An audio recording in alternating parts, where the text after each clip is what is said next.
আজকে আবু সাঈদের কথা মনে পড়ছে আমাদের, যে আবু সাঈদের ছবি বাংলাদেশের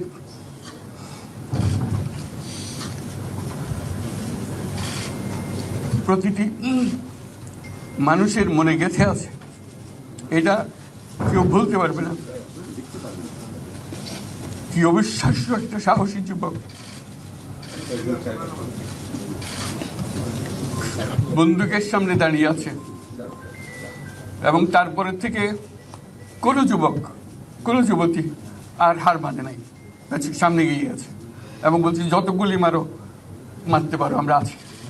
তো যার কারণে এটা সারা বাংলাদেশ জুড়ে এই আন্দোলন ছড়িয়ে গেছে, এবং যার কারণে বাংলাদেশ এই দ্বিতীয়বার স্বাধীনতা অর্জন করলো।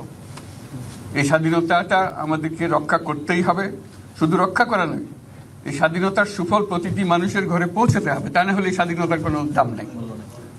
এই স্বাধীনতাটাকে পৌঁছানো হলে আমাদের শপথ, আমাদের যে প্রতিজ্ঞা, যে আমাদেরকে এটা করতে হবে, ঘরে ঘরে পৌঁছাতে হবে। মানুষ যেন জানে যে বাংলাদেশ স্বাধীন হওয়ার অর্থ হলো তার নিজের পরিবর্তন, ব্যক্তির পরিবর্তন, সুযোগের পরিবর্তন, তার ছেলে মেয়ের ভবিষ্যতের পরিবর্তন। এটা যেন প্রত্যেকে বুঝে নেয়।